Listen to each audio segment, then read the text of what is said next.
Buenas tardes, muy buenas tardes. Aquí iniciando la transmisión en lo que carga, que andamos muy bien. Clase dedicada a los estudiantes de la asignatura de Historia del Derecho Mexicano de la licenciatura en Derecho de la Facultad de Ciencias Administrativas y Sociales de la Universidad Autónoma de Baja California, Campus Ensenada, Valle Dorado. Espero que estén muy bien. ¿De qué les voy a platicar el día de hoy a los chicos de Historia del Derecho Mexicano? Hoy les voy a hablar, voy a continuar platicando de lo que es el derecho indiano. Vamos a ver un poquito, bueno, pues las burlas alejandrinas, el Tratado de Tordesillas, y bueno, pues, sobre eso pues voy a platicarles de la carta de Palacio Rubio, de lo que viene siendo pues, en sí estos documentos o estas cuestiones se convierten en el fundamento legal de lo que para muchos es la conquista, ¿no? O la idea que traen los conquistadores de lo que están haciendo. Bueno, pues a darle que es mole de olla. Ya les había platicado que el que se puede considerar el primer documento de lo que es el derecho indiano son las capitulaciones de Santa Fe, un contrato o un acto jurídico que se celebra entre lo que viene siendo los reyes de España y Cristóbal Colón, en donde le dan ciertas prerrogativas a Cristóbal Colón a cambio de lo que llegue a obtener, de las tierras que descubra, de las gentes que logre convertir al cristianismo, de los tesoros que logre obtener y obviamente las recompensas que va a recibir por esos tesoros, etcétera, etcétera, etcétera, como ya vimos en la clase anterior. Bueno, tras lo que es el encuentro de dos mundos, que es un encuentro muy sangriento, ya en 1492, pues los reyes españoles pues se sienten como pues dueños del sartén por el mango, o sea, no, sí, en el sentido de que somos avanzados, tenemos la verdadera fe, eh, estamos mejor que los que están en esa tierra que acabamos de encontrar y pues tenemos el derecho a cristianizarlos, a civilizarlos. Bueno, pues la mentalidad de la época, ¿no? En vez de que sea un encuentro o algo para que... No, mira, llego, me lo encuentro, es mío. Casi como, suena como a niño chiquito, ¿no?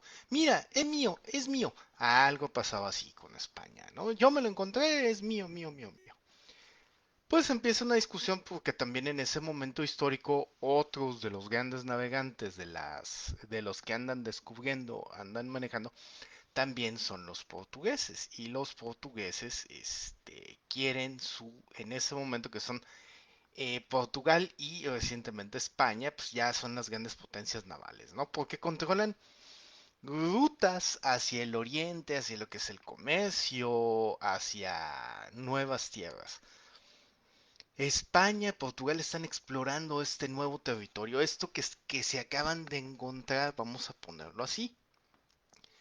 Con el tiempo, pues ahí nada más les va una anécdota, va a llegar un otro explorador italiano de nombre Américo Vespuccio y empieza a descubrir, empieza a trazar sus mapas.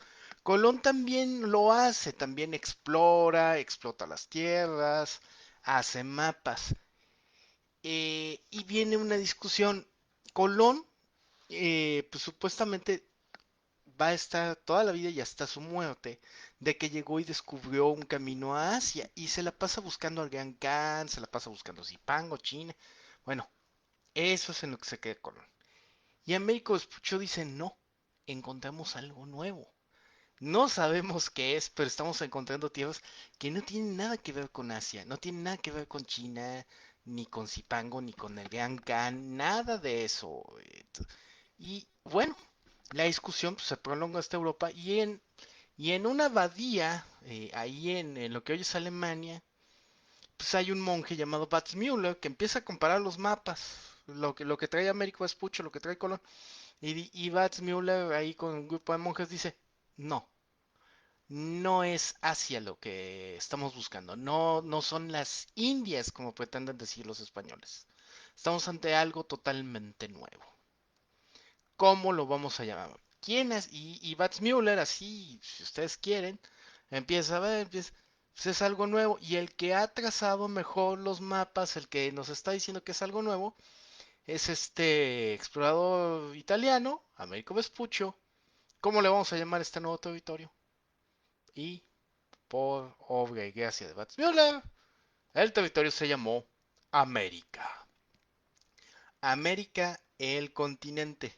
Ojo, no se anden ahí rasgando las vestiduras porque muchos confunden que decir América es hablar de los Estados Unidos y no, no, no, es solo una parte, es solo un país de los tantos que integran este continente, ¿ok? Que quede claro.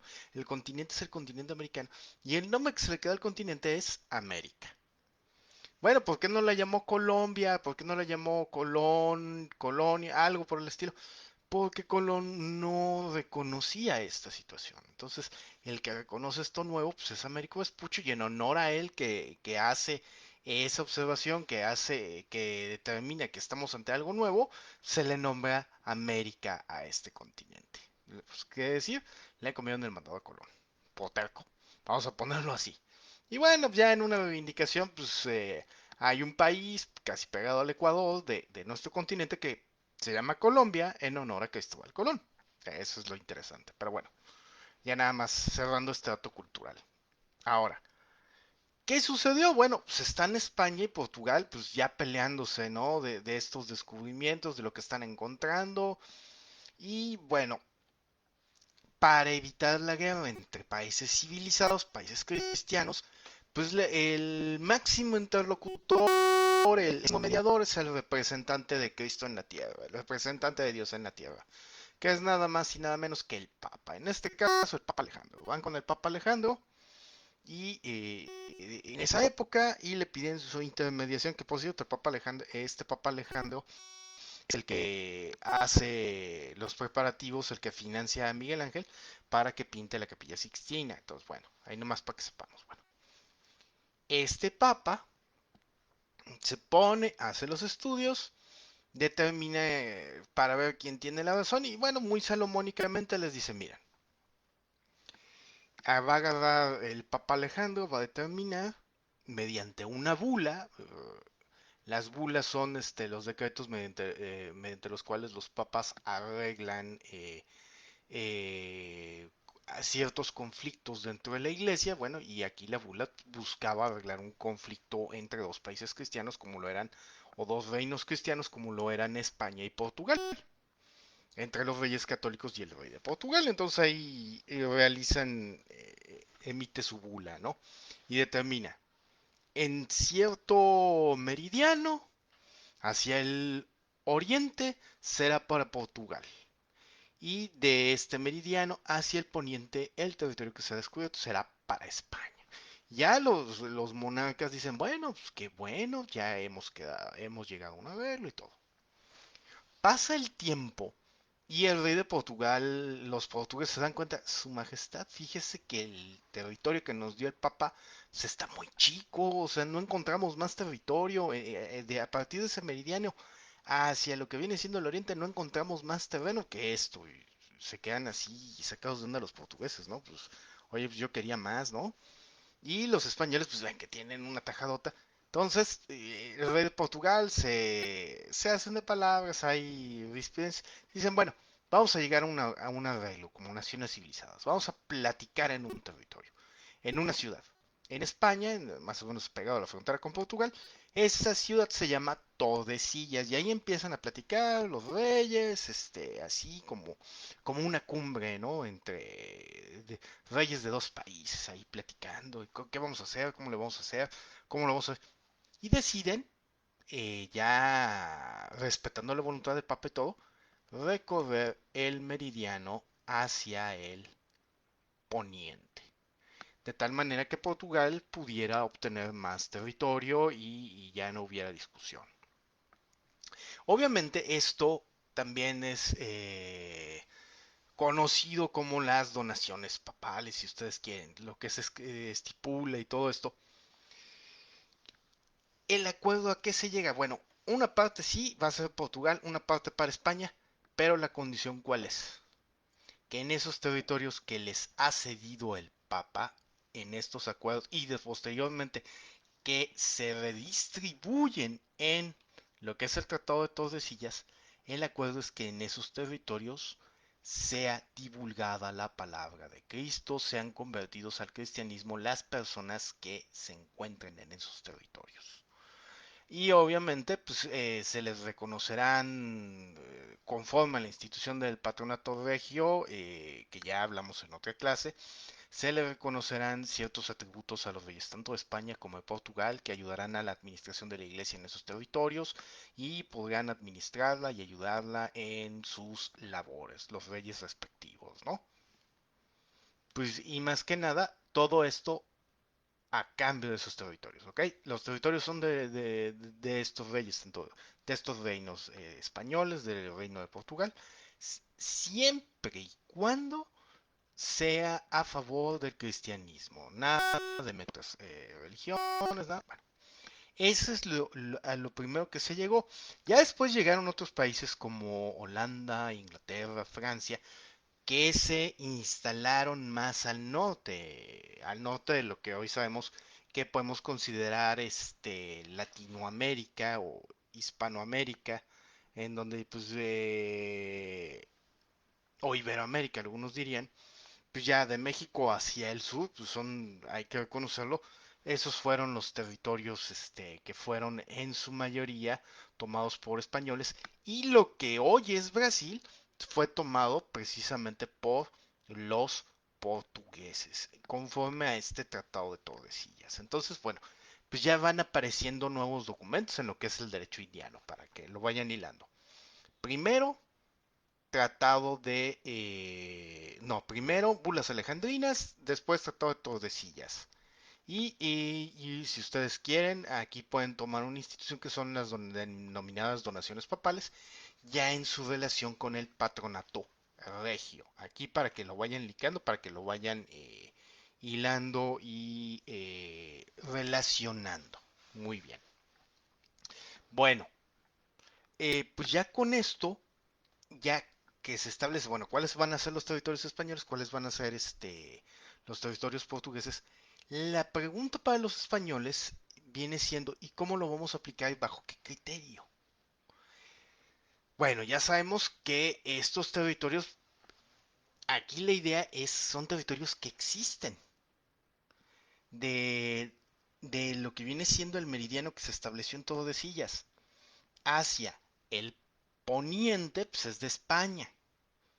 ¿Qué se va a aplicar ahí? Vamos a aplicar instituciones de derecho castellano y conforme a lo que disponga el monarca, conforme a las necesidades que se vayan presentando en el momento, con la ayuda de los virreyes, con la ayuda de los órganos de gobierno que se vayan estableciendo en lo que se denominó el Nuevo Mundo.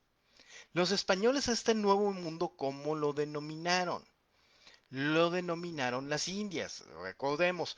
Por eso se le llama derecho indiano, porque sé que todavía seguían con la idea y tercos de que habían llegado a la India, habían llegado a China y todo, y a Japón, bueno, por eso le denominaban las Indias, a esa parte de América. Y conforme a eso, bueno, ¿quiénes son los que habían solventado los gastos, los que habían emprendido todas estas ideas de viaje, pues obviamente la que patrocinó más y proporcionó más recursos a Colón, no es de negarlo, es precisamente Isabel de Castilla. No tanto Fernando de Aragón, pero bueno. Y por este motivo, precisamente es en esos territorios que se aplica el derecho, primero de manera supletoria o de manera principal el derecho castellano. Ya el derecho indiano pues, se irá creando, se irá formando conforme vayan descubriendo territorios, conforme se vayan estableciendo gobiernos, etcétera, etcétera, etcétera. Bueno, dentro de ese contexto, pues necesitan documentos, son una nación civilizada, ojo, civilizada a su manera de ver, porque también aquí pues había grandes civilizaciones. Tenemos a los aztecas, tenemos a los incas, tenemos a los mayas, o sea, tenían su cuestión de cómo veían la situación, cómo veía el mundo cada una de estas culturas. Los españoles pues tenían una manera medieval de ver el mundo y pues obviamente estaban saliendo de la Edad Media. Sí, estamos hablando de parte de los reyes católicos, porque todavía son parte de este tema, Oscar. Bueno, en todo esto, ¿qué sucede? ¿Cómo van a aplicar esta normatividad? ¿Cómo van a aplicar, ojo, lo que viene siendo las donaciones reales que se establecieron en las bulas alejandrinas y cómo van a aplicar lo que viene siendo el Tratado de Tordesillas? Porque para los reyes de España, los reyes católicos, y después su descendiente, para Carlos V, para lo que vienen siendo las tropas, ojo, que serán llamadas huestes. ¿Qué son huestes? Aquí viene otra parte también, otra institución que va a ser aplicada al derecho indiano. Cuando se quiere reclamar un territorio, cuando se quiere explorar e ir más allá, para hacerlo tú armas lo que se denomina una hueste, que es una empresa militar en nombre de los reyes, en nombre del gobierno. ¿Quién va a encabezar la hueste? Bueno, al que encabeza la hueste se le puede dar el título o se le da el nombramiento de capitán, el que va a guiar la hueste, que va a ser, ya en muchos casos, es acompañado por un notario o un escribano, un hombre de letras, de derecho, y también por un sacerdote. ¿Cuál va a ser la misión?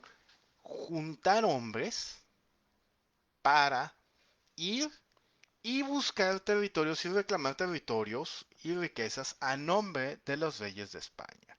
Y que hay que, bueno, sí, qué padre, pero ¿a cambio de qué? A cambio de que una parte una módica cuota le va a tocar a estas personas. Al rey pues le va a tocar la décima parte de todo. Los territorios que se encuentren van a ser a nombre de los reyes españoles. Las riquezas, bueno, una parte va para el capitán de la hueste y para sus hombres. Y lo que viene siendo la quinta parte, pues es para el rey. Y la décima parte para la iglesia. O sea, se va a ir repartiendo los impuestos el impuesto al quinto real. La décima parte para la iglesia. Los territorios son para el reconocidos para los territorios que vayan representando el reino y lo que viene siendo, ¿no? Con base en la teoría de las tres R's. Las tres R's en qué se basan, que los reinos están divididos en rey, reino y religión. El rey, que va a encabezar esta cuestión, que va a gobernar, el reino, que está integrado por los territorios que integran los pueblos y villas españoles, y la religión, que es la cristiana católica.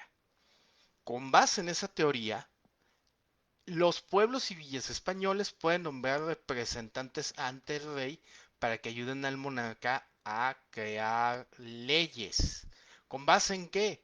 Porque los pueblos y villas españoles durante lo que fue la reconquista de los territorios árabes se ganan ese derecho.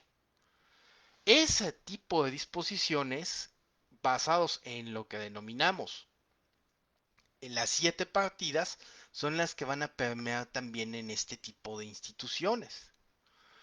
Tú, capitán español, que me vas a ayudar a acrecentar el reino, te voy a reconocer ciertas facultades. Y si ayudas a la fundación de ciudades y de municipios acrecentando el reino, tú podrás nombrar un representante directo ante el rey. Qué interesante. Esto va a ser una de las cuestiones que también va a dar vida a la expedición de Hernán Cortés que vamos a platicar después. Bueno, y es así como instituciones de derecho castellano van entrando y se van aplicando en lo que hoy es América. Y obviamente también va creando algo nuevo, que ya no es propiamente nada más derecho castellano, sino que ya viene siendo el derecho indiano. Ahora, ¿qué necesitan para fundar, así como decimos hoy en día, fundar y motivar sus actos estas personas que, ojo, no están conquistando?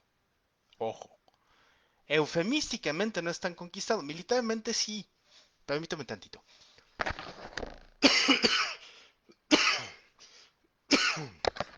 Ahora sí, jurídicamente no están conquistando. De hecho, sí sabemos, están llegando a la conquista, están llegando. El que no se someta, pues por la espada o por la cruz, pero vas a quedar sometido, ¿no? Entonces, para ellos están reclamando territorios que les fueron dados por el Papa según las bulas alejandrinas y según lo acordado también en los tratados de Tordesillas. Están reclamando territorios a favor de la cristiandad y a favor del rey.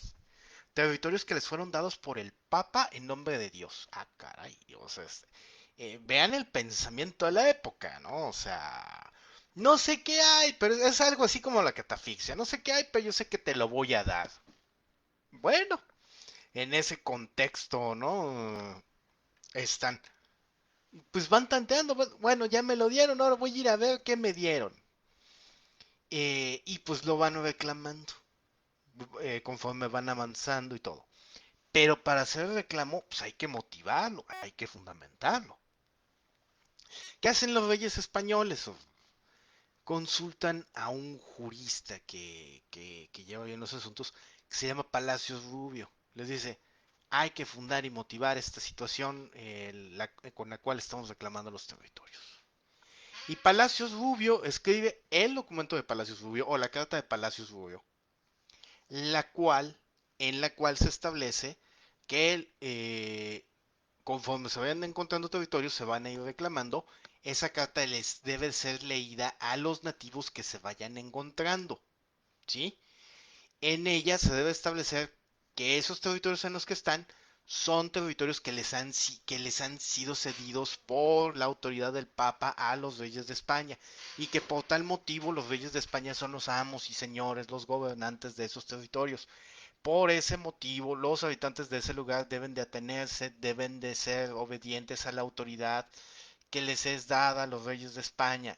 Si no lo hicieren y no reconocieran el mandato y la autoridad de los reyes de España, así como el reclamo de esas tierras y de que deben de pagarles tributo, etcétera, etcétera, serán tomados por rebeldes. Si no reconocieran la autoridad, si hicieran la guerra en contra de la autoridad que en ese momento era encarnada por el capitán de la Huesta, el capitán de esta empresa militar que iba y reclamaba territorios, o de este explorador, en ese contexto a estas personas, si no se sometían, se les consideraba rebeldes, se les consideraba como criminales.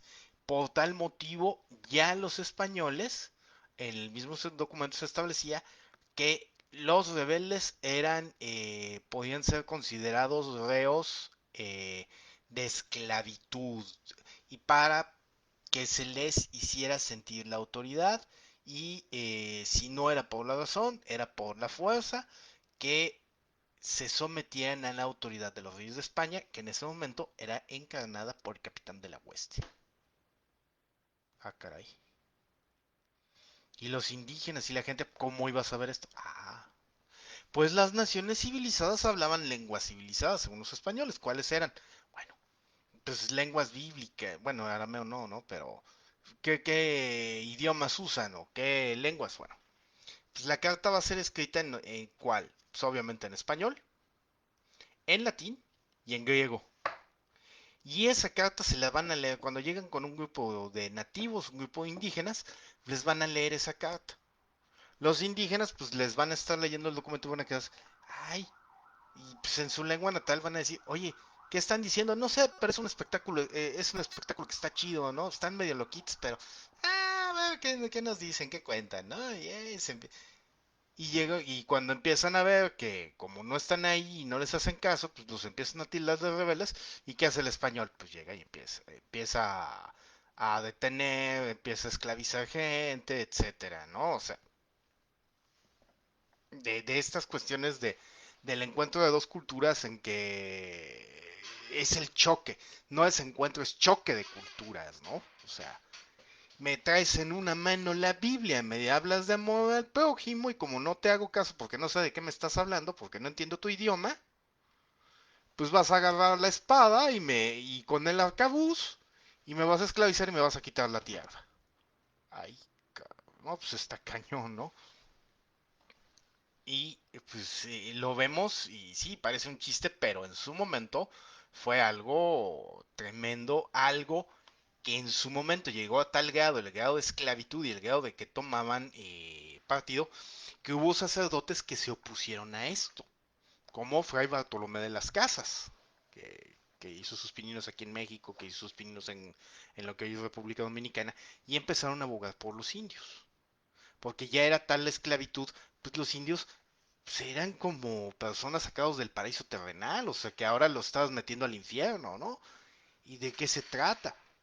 Pues ya estando en la idea, bueno, si todos somos hijos de Dios y aplicando las ideas de derecho natural y de derecho de gentes, pues a ellos no debes de esclavizarlos, sino que debes de evangelizarlos, convencerlos, etcétera, etcétera.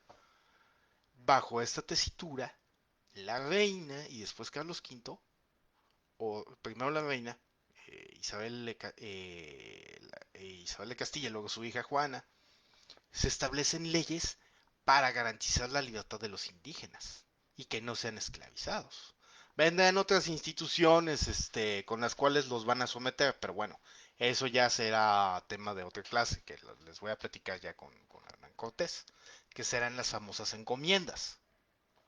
Pero por mientras, con esto ya le van ordenando a primero a los colonos y luego a los que serán conquistadores, que le vayan bajando a sus ínfulas medievales. O sea, ya están empezando a cambiar las cosas. Ya de un pensamiento medieval se da lo que viene siendo el cambio al pensamiento renacentista, que todavía va a tardar en aplicarse, pero que ahí va poco a poco. ¿Sí? Entonces, en ese contexto, pues empiezan a cambiar. ¿Qué hace la reina? Empieza a proteger a los indígenas, que no deben de ser sojuzgados. Se les reconoce que tienen alma, pero esa alma, o estos nuevos cristianos, son como considerados como niños, como adolescentes. Y en ese contexto, los indígenas van a recibir un trato, ojo, diferenciado, eh, por decirlo así, diferenciado de los españoles que van llegando, de los ibéricos, que después también llegarán, se convertirán en criollos, en mestizos. Los indígenas van a recibir una protección especial por parte de la corona española. A esto se le va a considerar uno de los antecedentes del indigenismo, para evitar los abusos de colonos, de conquistadores, etcétera. Pero también trataban de asegurar que los indígenas, en cierta manera, no tuvieran alcance a ciertas tecnologías o a ciertas cosas para el brotes independentistas. Todo, por ejemplo, a grupos indígenas se les negaba el utilizar montura, a ciertos grupos, eso lo voy a platicar después. ¿Qué quiere decir esto? Que no podían usar caballos o que no podían usar armas, con excepciones que voy a platicarles luego en otra clase. ¿Sí? Entonces, bajo este contexto, van tomando tierras, va protegiendo a los indígenas de los abusos de los conquistadores, que bueno, ya esto va a tener ciertos cambios.